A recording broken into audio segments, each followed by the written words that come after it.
ತನಿಗೆ ಅದರ ಭೋಗ ಸಿಗ್ತಂತ ಹೇಳಕ್ ಆಗುದಿಲ್ಲ. ಅದಕ್ಕ ಭೋಗ ಸಾಂಕರ್ಯ ದೋಷ ನಿಮ್ಮಲ್ಲೇ ಬರ್ತದ, ನಮ್ಮಲ್ಲಿ ಬರುದಿಲ್ಲ. ಯಾಕ ನಾವು ಒಬ್ಬ ಆತ್ಮ ಅಂತ ಒಪ್ತೇವಿ. ಒಬ್ಬ ಆತ್ಮ ಅಂತ ಒಪ್ಪಿದ ಮೇಲೆ ನಾವು ಅನೇಕ ಉಪಾಧಿಗಳನ್ನು ಒಪ್ತೇವೆ. ಅನೇಕ ಉಪಾಧಿಗಳನ್ನು ಒಪ್ಪದಾಗ ಆ ಉಪಾಧಿಯಿಂದ ಕೂಡಿದಂತ ಒಂದು ಆತ್ಮ ಅದು ಉಪಾಧಿ ಮೂಲಕ ಔಪಾಧಿಕ ಭೇದ ಕಂಡು, ಸ್ವರೂಪತ ಭೇದ ಇಲ್ಲ, ಔಪಾಧಿಕ ಭೇದ ಕಂಡು, ಔಪಾಧಿಕ ಭೇದ ಕಂಡು ಬರ್ತದ. ಅದಕ್ಕ ಯಾರ್ಯಾರ ಅಂತಃಕರಣದೊಳಗ ಹೆಂಗ ಕರ್ಮದ ಸಂಸ್ಕಾರ ಅದಾವ, ಹೆಂಗ ಸತ್ವ ರಜಾತಮ ಗುಣಗಳ ಪ್ರಭಾವ ಹಂಗಂಗ ಅವರಿಗೆ ಭಿನ್ನ ಭಿನ್ನವಾಗಿ ಭೋಗಗಳು ಅವರ ಪ್ರವೃತ್ತಿಗಳು ನಡೀತಾವ. ಅದಕ್ಕೆ ಸೂರ್ಯನ ದೃಷ್ಟಾಂತವನ್ನ ಕೊಟ್ಟು ಹೇಳಿದ್ರು. ಕದಡು ಕಂಪನ ವಿಷವ ಸದಮಲ ಆವರ್ತನ್ಗಳು ಒದವಿದ ಉದಕಂಗಳು ರವಿ ಬೇರೆ ಬೇರೆ ಉದಿಸಲ್ ಒಂದಲ್ಲದೆ ಅಖಿಳವೇ ಅಂತ ಅಲ್ಲಿ ಹೇಳಿದ್ರು. ಎಲ್ಲ ಪ್ರಶ್ನೆ ಮಾಡ್ಕೊಂಡು ಬಂದ. ಕೊನೆಗೆ ಏನ್ ಆಕಾಶದ ದೃಷ್ಟಾಂತವನ್ನ ಕೊಟ್ಟ. ಆಕಾಶ ಅನ್ನುವಂಥದ್ದು ಅದು ಹೆಂಗದಪ್ಪ ಅಂತಂದ್ರೆ ಆಕಾಶ ನಿರಾಕಾರ, ನಿರಾಕಾರ. ಅದಕ್ಕ ಆ ಆಕಾಶ ದೃಷ್ಟಾಂತ ಕೊಟ್ಟು ಆ ನಿರಾಕಾರವಾದಂತ ಆಕಾಶ ಅವಾಗ ಮಂಟಪ ಮಾಡುವಾಗ ಇದನ್ನ ಹೇಳೇತೀನಿ, ಇದನ್ನ ಹೇಳಿಲ್ಲಲ್ಲ. ಆಕಾಶದ ಬಾಳಿ ಏನಿದ್ರೊಳಗೆ ಕತ್ತರಿಸಿದ್ರು ಅದು ಹೇಳಿಲ್ಲ, ಅದನ್ನು ಹೇಳಿಲ್ಲ. 5 ಆಗ್ಯಾವ ಹೌದಲ್ಲ, 5 ಆಗ್ಯಾವ. ಈಗ 5 ಅದಕ್ಕ ಅದೇನ್ ಹೇಳ್ತೀವಿ, ಏನ್ ಪ್ರಶ್ನೆ ಮಾಡಿದವ 5ನೇ ನುಡಿ ಹೇಳಕ್ಕಾಗಿದ್ರೆ ಏನ್ ಪ್ರಶ್ನೆ ಮಾಡಿದ್ದ ತಾವು ಏನ ಬಿಸಿಲಿನ ದೃಷ್ಟಾಂತ ಕೊಟ್ಟು ಹೇಳಿದ್ರಿ. ಬಿಸಿಲಲ್ಲಿ ಫಲರನ್ನ ವಿಸರ್ಜಿದೊಡೆ ಆ ಬಿಸಿಲು ಬಹು ವರ್ಣವೆನಿ ಪ್ರತ್ಯೇ ಏನ್ರಿ ಉಪಾಧಿಯಿಂದ ಎಸೆಯುವುದು ಅರಿವು ಒಂದೇ ಫಲವಾಗಿ, ಒಂದೇ ಅರಿವು ಉಪಾಧಿಯಿಂದ ಎಸೆಯುವುದು ಫಲವಾಗಿ ಅಂತ ಬಿಸಿಲಿನೊಳಗ ಆ ರತ್ನಗಳ ಸಮೂಹವನ್ನ ಇಟ್ರ, ಕೆಲವು ಬಣ್ಣದ ರತ್ನಗಳನ್ನ ಇಟ್ರ ಆ ರತ್ನದ ಮೇಲೆ ಬಿದ್ದಂತ ಸಾಮಾನ್ಯ ಒಂದು ಬಿಳಿ ಬಣ್ಣದ ಸಾಮಾನ್ಯ ಸೂರ್ಯನ ಪ್ರಕಾಶ ಆಯಾ ರತ್ನದ ಮೇಲೆ ಬಿತ್ತಂದ್ರ ಪ್ರತಿಬಿಂಬಿತ ಸುತ್ತಲೂ ಕೂಡ ಇರುವಂತ ಬೆಳಕು ಆಯಾ ಬಣ್ಣದ ರತ್ನದ ಆಕಾರ ಅಂದ್ರ ಆಯಾ ಬಣ್ಣದ ರತ್ನಗಳ ಆಯಾ ಬಣ್ಣದ ಬಿಸಿಲು ತೋರ್ತವ ಅಂತ ಹಿಂಗೆಲ್ಲ ಹೇಳಿ, ಒಬ್ಬ ಆತ್ಮ ಇದ್ರು ಕೂಡ ಅಂತಃಕರಣದ ಉಪಾದಿಯಿಂದ ದೇಹದ ಉಪಾದಿಯಿಂದ ಅನೇಕವಾಗಿ ತೋರ್ತದ ಅಂತ ಹೇಳಿದಾಗ ಏನ್ ಪ್ರಶ್ನೆ ಮಾಡಿದ್ದ ಅಂದ್ರ ಬಿಸಿಲು ರೂಪ ಉಳ್ಳದಲ್ಲ, ಅದಕ್ಕ ರೂಪ ಉಳ್ಳ ಬಿಸಿಲು ರತ್ನದ ಹಲವು ಬಣ್ಣದ ರತ್ನಗಳ ಮೇಲೆ ಬಿದ್ದು ಭಿನ್ನ ಭಿನ್ನವಾಗಿ ಪ್ರತೀತಿ ಆಗಬಹುದು. ಆದ್ರ ಆತ್ಮ ನಿರೂಪದಾನ, ರೂಪ ಇಲ್ಲ ಅವನಿಗೆ, ನಿರೂಪದಾನ. ಮತ್ತೆ ರೂಪ ಇಲ್ಲಿಲ್ಲ ಅಂದ್ರ ಆ ರೂಪ ಉಳ್ಳ ದೃಷ್ಟಾಂತ ಯಾಕೆ ಕೊಟ್ರಿ? ಬಿಸಿಲಿನ ದೃಷ್ಟಾಂತ ಕೊಟ್ರಲ್ಲ ಅದು ರೂಪ ಉಳ್ಳುತ್ತ, ಆದ್ರ ಆತ್ಮ ನಿರೂಪದ.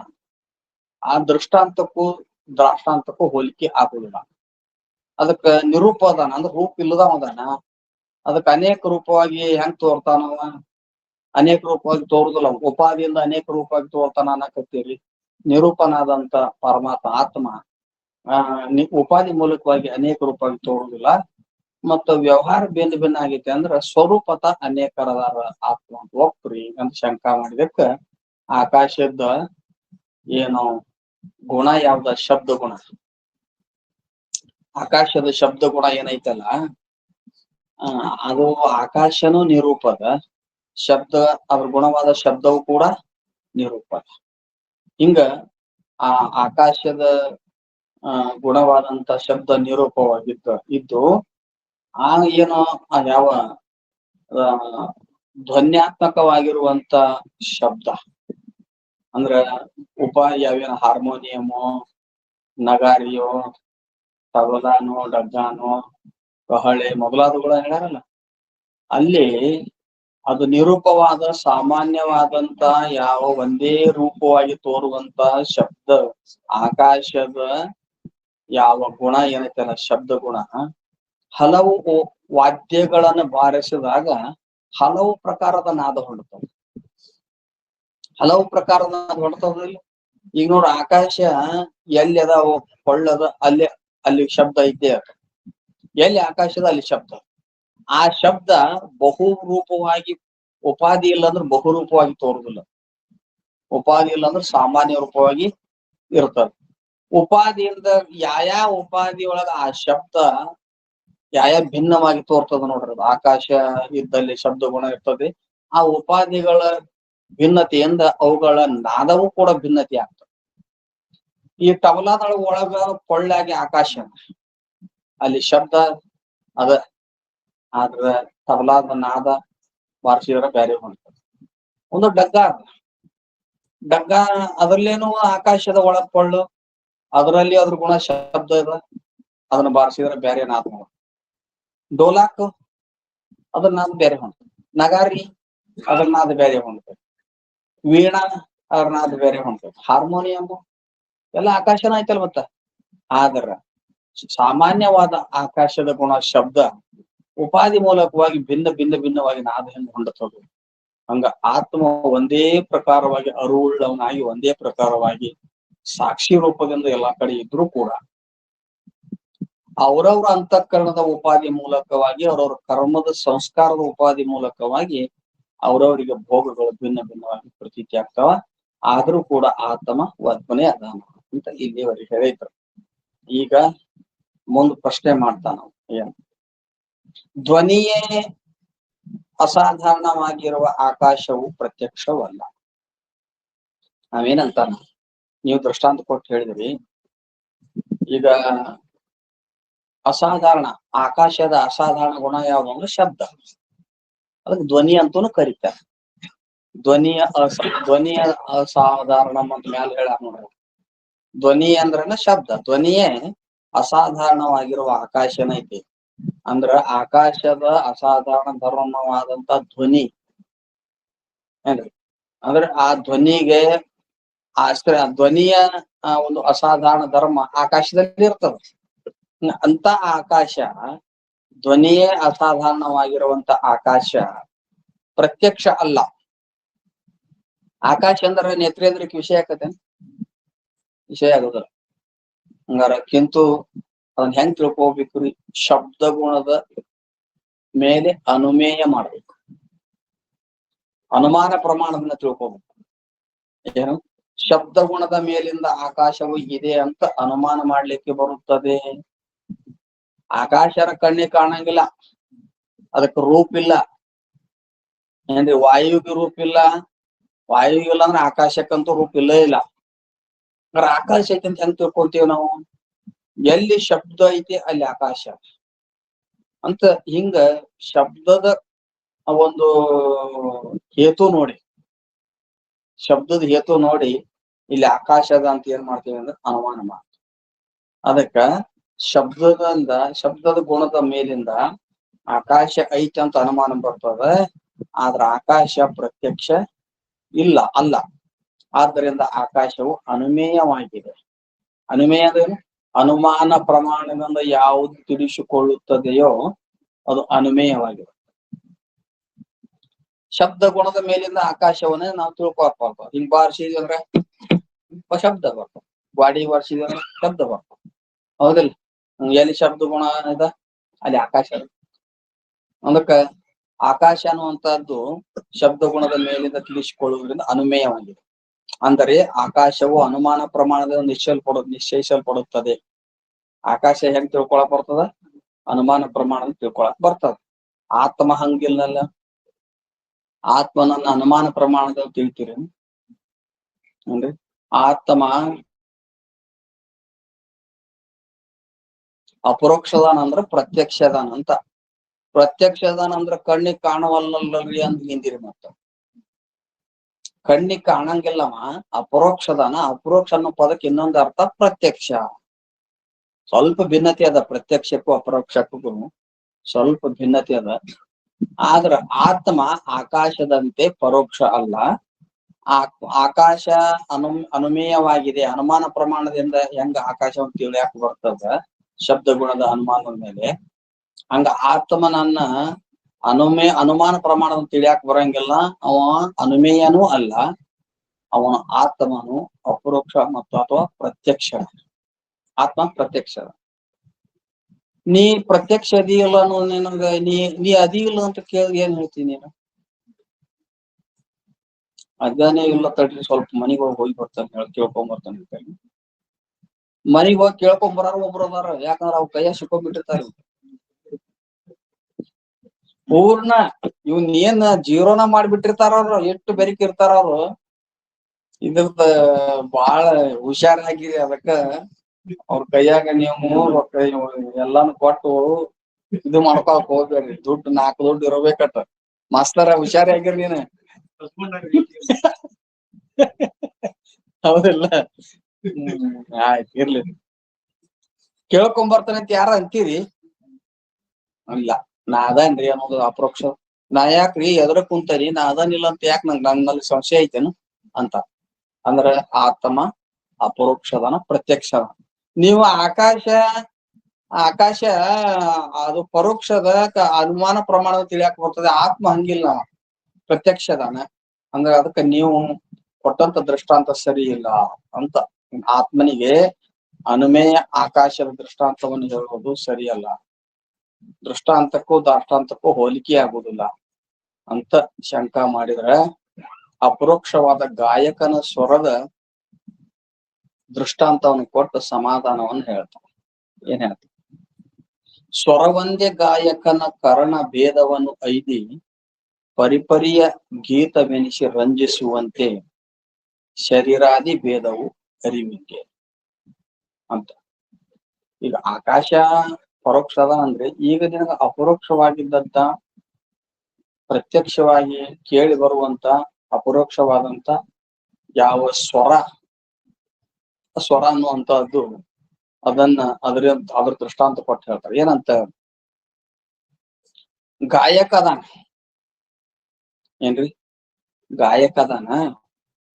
ಆ ಗಾಯಕ ಯಾವ್ದ ಮನುಷ್ಯನಿಗೆ ಶಬ್ದ ಹೊರಡ್ತದಲ್ಲ, ಎಲ್ಲಿಂದ ಹೊರಡ್ತದ ಅದು ಎಲ್ಲಿಂದ ಹೊರಡ್ತದ ಅಂದ್ರ ಮೂಲಾಧಾರ ಚಕ್ರದಿಂದ. ಮೂಲಾಧಾರ ಚಕ್ರದಿಂದ ಶಬ್ದ ಬರ್ತದೆ. ಅಂದ್ರೆ ಇಲ್ಲಿಂದ ಇಷ್ಟ ಬರೋದಿಲ್ಲ, ಮೂಲಾಧಾರ ಚಕ್ರದಿಂದ. ಅದು ಉತ್ಪತ್ತಿ ಸ್ಥಾನ ಮೂಲಾಧಾರ ಚಕ್ರ. ಅದು ನಾಭಿಗೆ ಬರ್ತದೆ. ನಾಭಿಗೆ ಬಂದ ಮೇಲೆ ಎದಿಗೆ ಬರ್ತದೆ. ಎದಿಗೆ ಬಂತು ಅಂತಂದ್ರ ಅದು ಶ್ವಾಸದ ಶಕ್ತಿಯನ್ನ ಪಡ್ಕೊಂಡು, ಪ್ರಾಣದ ಶಕ್ತಿಯನ್ನ ಪಡ್ಕೊಂಡು, ಶ್ವಾಸದ ಪ್ರಾಣ ಅಂಡ್ ಪ್ರಾಣದ ಶಕ್ತಿ ಪಡ್ಕೊಂಡು ಅದು 8 ಸ್ಥಳಗಳಲ್ಲಿ ಅದು ಏನಾಗ್ತದ, ಬಡಿದು ಟಚ್ ಆಗಿ. ಅಂದ್ರೇನು? ಕಂಠ, ನಾಸಿಕ, ಆಮೇಲೆ ನಾಲಿಗೆ, ದವಡೆ, ಆಮೇಲೆ ಮ್ಯಾಲ ಶಿರ, ಇದೆಲ್ಲ ಅದಾವು 8 ಸ್ಥಳಗಳಲ್ಲಿ ಬೆಳೆದು ಅದೇನ್ ಮಾಡ್ತದ, ವೈಖರಿ ವಾಣಿ ಹೊರಗೆ ಬರ್ತಾವ. ಅದಕ್ಕೇನ್ ಹೇಳ್ತಾರ ಅವರು? ಯಾವ ಶ್ರುತಿ ರೂಪ ಸ್ವರ ಅನ್ನುವಂಥದ್ದು ಒಂದೇ ಪ್ರಕಾರವಾಗಿರುತ್ತದೆ. ಮೂಲಾಧಾರ ಚಕ್ರದಿಂದ ಬರುವಂತ ಶ್ರುತಿ ರೂಪ ಶಬ್ದ. ಶ್ರುತಿ ರೂಪ ಶಬ್ದ ಅಂದ್ರೆ, ಶ್ರುತಿ ಅಂದ್ರೆ ಉಪನಿಷತ್ ಅಂತ ತಿಳ್ಕೊಂಡ್ರಿ. ಮತ್ತೆ ಅಂದ್ರೆ ಶ್ರುತಿ ಅಂದ್ರ ಒಂದೇ ಪ್ರಕಾರವಾಗಿ ಸಾಮಾನ್ಯವಾಗಿರುವಂತ ಶಬ್ದಕ್ಕೆ ಶ್ರುತಿ ರೂಪ. ಈಗ ಇದು ಬಾರಿಸ್ತಾರ ಮದ್ವ್ಯಾಗ, ಹೌದಲ್ಲ? ಆ ಮದ್ವ್ಯಾಗ ಅದು ಏನೋ ಅಂತಾರ ನೋಡ್ರಿ, ಹಾಡ್ ಬಾರಸ ಬೇರೆ ಇರ್ತಾನ, ಅದಕ್ಕೆ ಏನಂತಾರ? ಸನಾದಿ ಅಂತಾರ. ಏನಂತಾರ? ಅದು ಸನಾದಿ. ಆ ಸನಾದಿ ಹಿಂದ ಒಂದು ಶ್ರುತಿ ಇರ್ತದ. ಆ ಶ್ರುತಿ ಇರ್ತದ, ಇಂತಾದು ಉದ್ದು ಹಿಡಿದಿರ್ತಾನವ. ಆ ಶ್ರುತಿ, ಆ ಸನಾದಿ ಬಂದ್ ಮಾಡೋದು, ಅದ್ರಾಗ ಆಡೋದು, ರಾಗ ಬದ್ಲಿ ಮಾಡೋದು ಸನಾದಿ ಒಳಗದ. ಆ ಹಿಂದ್ ಉಬ್ತಿರ್ತಾನ ನಾವು ದೊಡ್ಡದೊಂದು ಹಿಡ್ಕೊಂಡು. ಒಂದ್ ಗಲ್ಲ ಉಬ್ಬಿಸ್ತಾನ, ಒಂದ್ ಗಲ್ಲ ಒಳಗ್ ತಗೊಂತಾನ ನೋಡ್ರಿ, ಹೌದಿಲ್ಲ? ಹಿಂಗ ಇದು ಮಾಡ್ತಾನ. ಅದು ಏಕನಾದ ಇರ್ತತ್ ನೋಡ್ರಿ. ಆ ಏಕನಾದದೊಳಗ ಈ ಸನಾದಿ ಏನ ಮಾಡ್ತಿರ್ತತಿ, ವಾದ್ಯಗಳು. ಹೌದಿಲ್ಲ? ಅದಕ್ ಹಿಂದ ಏಕನಾದ ಹಿಡ್ದಕ್ ಶ್ರುತಿ ಅಂತಾರ. ಅದ್ರ ಆಧಾರದೊಳಗ ಸನಾದಿ ಬಾರಿಸ್ಬೇಕವ, ಏನ್ರಿ? ಏಕ್ ಸೂರ್ ಅಂತ ಹೇಳ್ತಿದ್ರಲ್ಲ, ಈಗ ಭಜನಾದಾಗ ಹಿಂದ್ ಭಜನಾ ಮಾಡಕ್ ಹೋದಾಗ ಅಕಸ್ಮಾತ್ ಹಾರ್ಮೋನಿಯಂ ಬಾರ್ಸಾಕ್ ಬರ್ಲಿಲ್ಲ ಅಂದ್ರ ಹಾಡಾಮ ಪೇಟಿದ ಒಂದ್ ಎರಡು ಸ್ವರಗಳನ್ನ ಒತ್ತಿ ಬಿಡ್ತಿದ್ರು. ಒತ್ತದಾಗ ಅದು ಏಕ್ ಸೂರ್ ಇಟ್ಟಿ ಬಿಡ್ತಿದ್ರು. ಹಾಡಾಮ ಆ ಸ್ವರದಾಗ ಹಾಡ್ಬೇಕ, ಅವ್ನ್ ಬಾರ್ಸಾಕರ ಬರಂಗಿಲ್ಲ. ಅದ್ರಾಗ ಹೊಂದಾಣಿಕೆ ಮಾಡ್ಕೊಂಡ್ ಹಾಡು ಏಕ್ ಸೂರ್ ಅಂತ. ಏಕ ಅಂದ್ರ ಒಂದ ರೀತಿಯಾಗಿರುವಂತ ಶಬ್ದ ಅದು ಶ್ರುತಿ ಅಂತ. ಹಂಗ ಮೂಲಾಧಾರದಲ್ಲಿ ಇನ್ನೂ ವರ್ಣಗಳು ಸ್ಪಷ್ಟವಾಗಿ ಪ್ರಕಟ ಆಗಿರುವುದಿಲ್ಲ. ವೈಖರಿ ವಾಣಿ ಹೊರಗೆ ಬರ್ತದಲ್ಲ, ಹಂಗ ಭಿನ್ನ ಭಿನ್ನವಾಗಿ ಬರ್ತದಲ್ಲ, ಹಂಗ ಬರಂಗಿಲ್ಲ. ಅಲ್ಲಿ ಪರಾವಾಣಿ ಅಂತಾರ. ಅದು ನಾಭಿಗ್ ಬಂತಂದ್ರ ಪಶ್ಯಂತಿ ಆಗ್ತದೆ. ಆಮೇಲೆ ಹೃದಯಕ್ಕೆ ಬಂತಂದ್ರ ಮಧ್ಯಮಿ ಅಂತ ಆಗ್ತದೆ. ಆಮೇಲೆ ಹೊರಗೆ ಶಬ್ದ ರೂಪದಿಂದ ಹೊರಗೆ ಬಂತಂದ್ರ ವೈಖರಿ ಆಗ್ತದೆ. ಅದು ಹಾಡುವಂತ ಗಾಯಕ ಎಲ್ಲಿಂದ ಬರ್ತದದು ಅವನ ಧ್ವನಿ ಉತ್ಪತ್ತಿ ಸ್ಥಾನ ಅಂದ್ರ ಮೂಲಾಧಾರ ಚಕ್ರ. ಅದ್ ಹೆಂಗಿರ್ತದ್ರಿ ಅಂದ್ರ ಶ್ರುತಿ ರೂಪವಾಗಿರ್ತದೆ. ಅದು ಒಂದೇ ಪ್ರಕಾರವಾಗಿರ್ತದೆ. ಅಲ್ಲಿ ಯಾವ ವರ್ಣಗಳು ರಾಗಗಳು ಏನು ಉತ್ಪತ್ತಿ ಆಗಿರೋಲ್ಲ. ಅದೇನ್ ಮಾಡ್ತತಿ, ಅದು ಒಂದೇ ಪ್ರಕಾರ ಆಗಿರ್ತದ. ನಾಭಿ ಹೃದಯ ಮೊದಲಾದ ಕಂಠಕ್ಕೆ ಬಂದು ಪ್ರಾಣವಾಯುವಿನ ಒಂದು ಶಕ್ತಿ ಪಡ್ಕೊಂಡು ಅದರ ಸಂಘಟನೆಯಿಂದ ಏನಾಗ್ತದಂತಂದ್ರ ಮುಂದ ಆ ರಾಗ ಹಾಡಮ ಸರಿ ಗ ಮ ಪದ ನಿ 7 ಸ್ವರಗಳದಾವ. ಹೌದ್ರ? ಸರಿ ಗ ಮ ಪದ ನಿ. ಸರ್ ಅಂದ್ರ ಷಡ್ಜ, ರಿ ಅಂದ್ರ ಋಷಭ, ಗ ಅಂದ್ರ ಗ ಅಂದ್ರ ಏನಪ್ಪಾ ಅಂತಂದ್ರ ಗಾಂಧಾರ.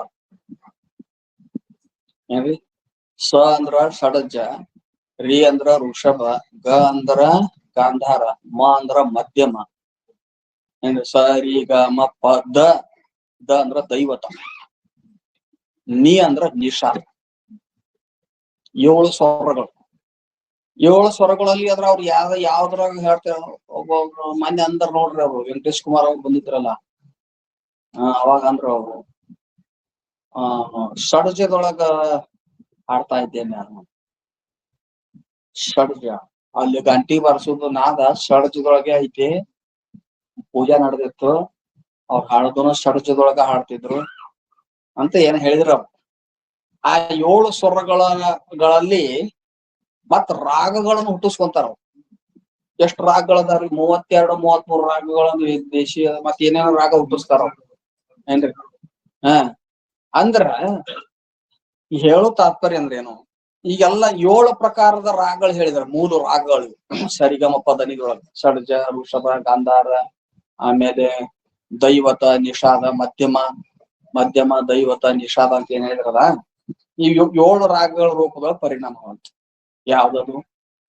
ಮೂಲಾಧಾರ ಚಕ್ರದಿಂದ ಏಕರೂಪವಾಗಿ ಶ್ರುತಿ ರೂಪದಿಂದ ಬಂದಂತ ಆ ರಾಗ,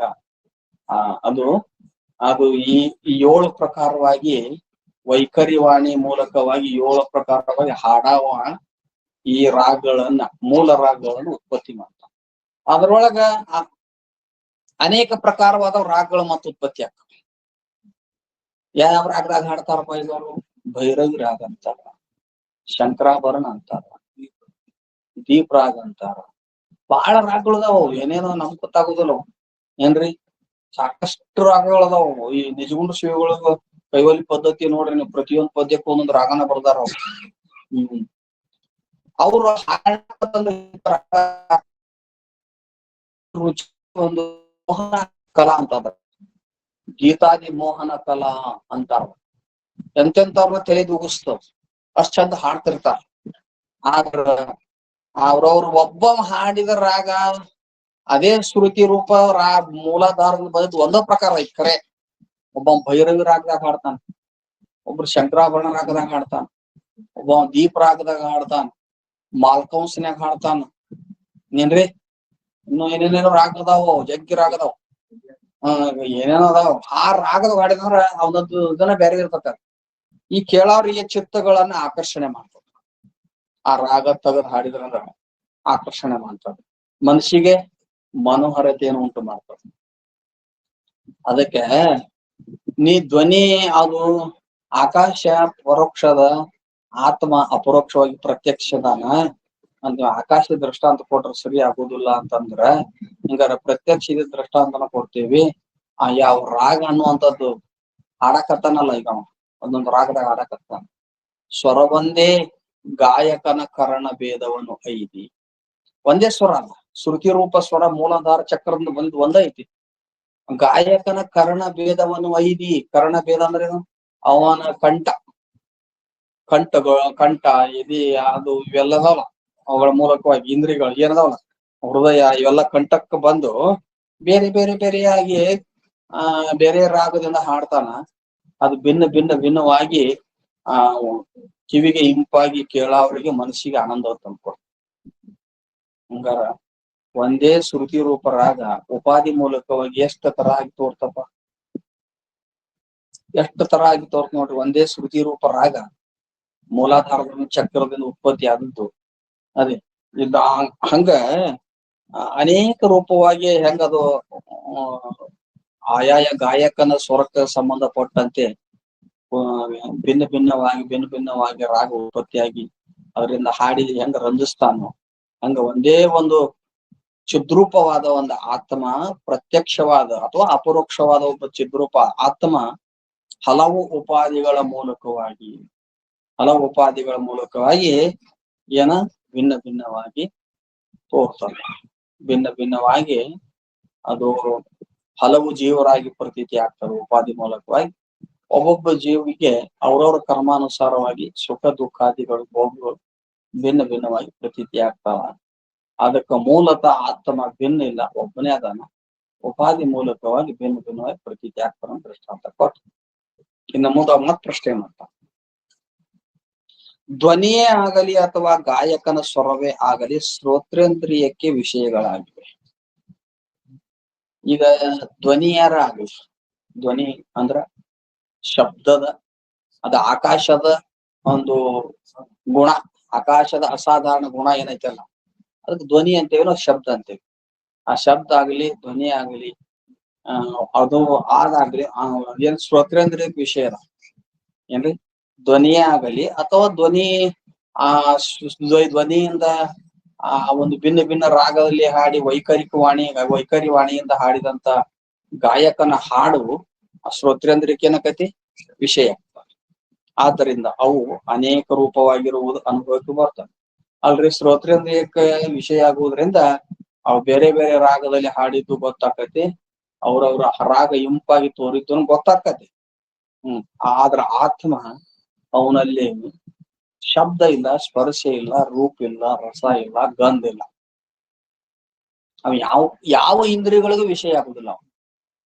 ಅಶಬ್ದಂ ಅಸ್ಪರ್ಶಂ ಅರೂಪಂ ಅವ್ಯಯಂ ತಥಾ ಅರಸಂ ನಿತ್ಯಂ ಅಗಂಧವತ್ ಚ ಯತ್ ಅನಾದ್ಯನಂತಂ ಮಹತಃ ಪರಮ ಧ್ರುವಂ ನಿಚಾಯ ತತ್ ಮೃತ್ಯು ಮುಖಾತ್ ಪ್ರಮುಚ್ಯತೆ. ಉಪನಿಷತ್ ಹೇಳ್ತಾರೆ, ಕಠೋಪನಿಷತ್ನಾಗ ಬರ್ತದೆ. ಏನ್ ಇದು ಅಶಬ್ದ ಅಸ್ಪರ್ಶ ರೂಪ ಹಿಂಗ ಶಬ್ದ ಗುಣ ಅನ್ನುವಂಥದ್ದು ಮತ್ತ ಗಾಯಕನ ಹಾಡು ಅನ್ನುವಂಥದ್ದು ಶ್ರೋತ್ರೇಂದ್ರಿಯಕ್ಕೆ ವಿಷಯ ಆಗ್ತೈತಿ. ಆದ್ರ ಆತ್ಮ ಶಬ್ದ ಸ್ಪರ್ಶ ರೂಪ ರಸ ಗಂಧ ಅನ್ನುವಂಥದ್ದು ಅವನಲ್ಲಿಲ್ಲ, ಅವನು ಶ್ರೋತ್ರೇಂದ್ರಿಯಕ್ಕೂ ವಿಷಯ ಆಗುದಿಲ್ಲ. ಅದಕ್ಕ ನೀವ್ ಕೊಟ್ಟ ದೃಷ್ಟಾಂತ ಆತ್ಮನಿಗೂ ಹಾಡಿಗೂ ರಾಗಕ್ಕೂ ಯಾವ ದ್ರಾಷ್ಟಾಂತ ಹೋಲ್ಸಾಕ್ ಆಗುದಿಲ್ಲ. ದೃಷ್ಟಾಂತ ಭಿನ್ನ ಆತು, ದ್ರಾಷ್ಟಾಂತನ ಭಿನ್ನ ಅಂತ ಎಂದು ಏನು ವಿಷಯ ಆಗುದಿಲ್ಲ ಎಂದು ಶ್ರುತಿ ಹೇಳ್ತದೆ. ಅದಕ್ಕಂದ್ರೆ ಆತ್ಮ 5 ಇಂದ್ರಿಯಗಳಿಗೆ ವಿಷಯ ಆಗುದಿಲ್ಲ ಅಂತ ಶ್ರುತಿ ಹೇಳ್ತದೆ. ಇಂಥ ಅತೀಂದ್ರಿಯ ನಿರಾಕಾರನಾದ ಆತ್ಮನು ಅನೇಕ ರೂಪ ಎಂಬುದು ಹೇಗೆ ಸಂಭವಿಸುತ್ತದೆ?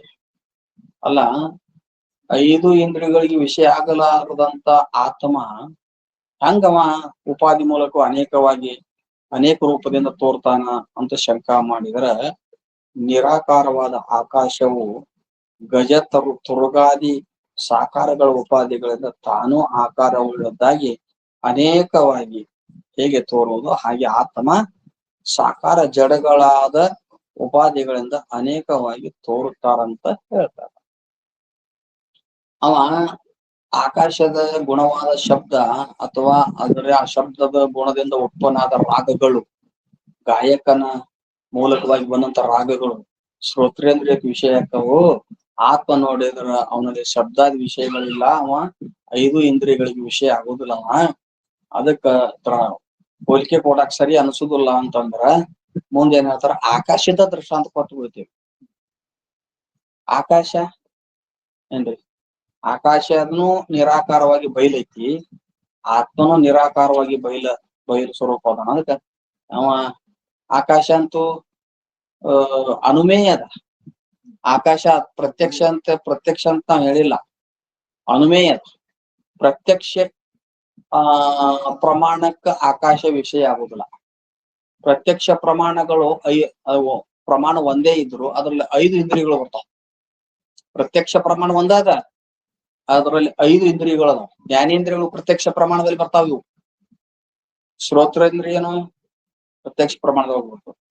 ಆಮೇಲೆ ತ್ವಗೇಂದ್ರಿಯ, ರಸನೇಂದ್ರಿಯ, ಆಮೇಲೆ ಏನು ಚಕ್ಷುರೇಂದ್ರಿಯ, ಘ್ರಾಣೇಂದ್ರಿಯ, ಇವೆಲ್ಲವೂ 5 ಕೂಡಿ ಒಂದು ಪ್ರತ್ಯಕ್ಷ ಪ್ರಮಾಣ ಇದಾವ. ಮತ್ತೀಗ ನೀ ಶ್ರೋತ್ರೇಂದ್ರಿಯಕ್ಕ ಆತ್ಮ ವಿಷಯ ಆಗೋದಿಲ್ಲ ಅಂದ್ರೆ ಆಕಾಶ ಶ್ರೋತ್ರೇಂದ್ರಿಯಕ್ಕೆ ವಿಷಯ ಆಗ್ತೈತಿ. ಆಕಾಶದ ಗುಣವಾದ ಶಬ್ದ ಶ್ರೋತ್ರೇಂದ್ರಿಯಕ್ಕೆ ವಿಷಯ ಆಗ್ತದ, ಆದ್ರ ಆಕಾಶ ವಿಷಯ ಆಗುದಿಲ್ಲ. ಆಕಾಶ ಅಂದ್ರೆ ಶ್ರೋತ್ರೇಂದ್ರಿಯಕ್ಕೆ ವಿಷಯ ಆಕತಿ.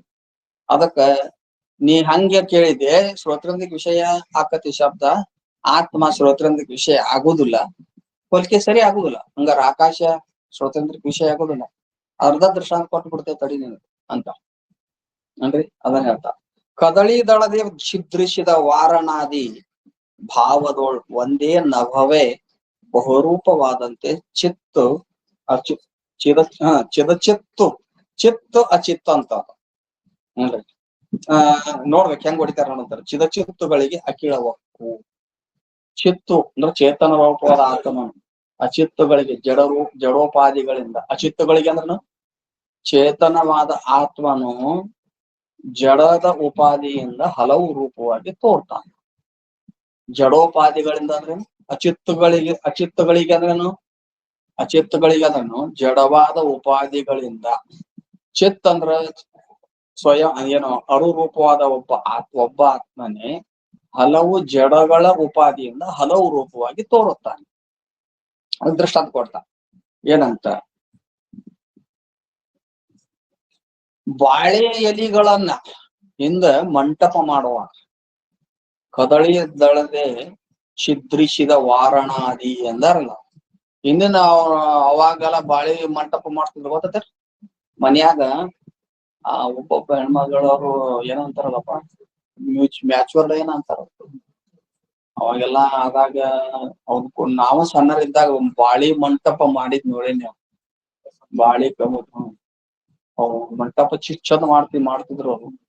ಆ ಬಾಳಿ ದಿಂಡದ್ನ ಒಳಗಿಂದ ತೆಗಿತಿದ್ರು ದಿಂಡ. ಮಂಟಪ ಮಾಡ್ತಿದ್ರು ಹಿಂದಿನ ಕಾಲದಾಗ.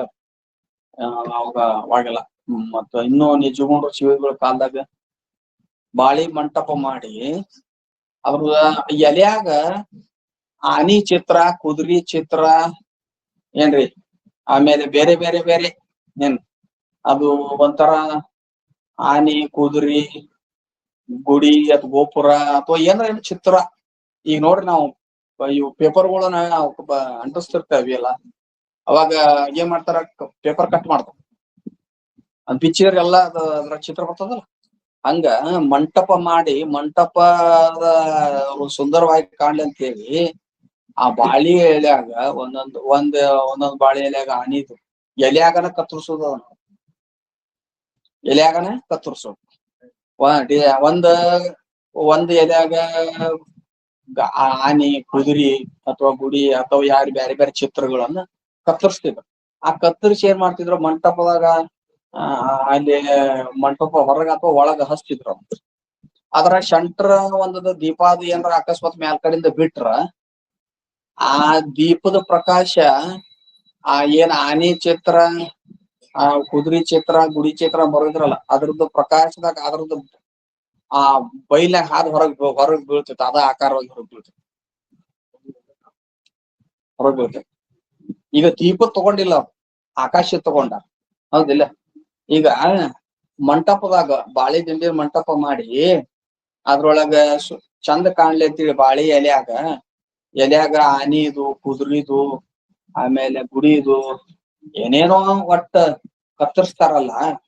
ಆ ಕತ್ತರಿಸ್ದಾಗ ಅದ ಆಕಾರವಾಗಿ ಚಂದ ಕತ್ತರಿಸಿರ್ತಾರ. ಆ ಕತ್ತರಿಸಿದ ಕೊಳ್ಳಲ್ಲಿ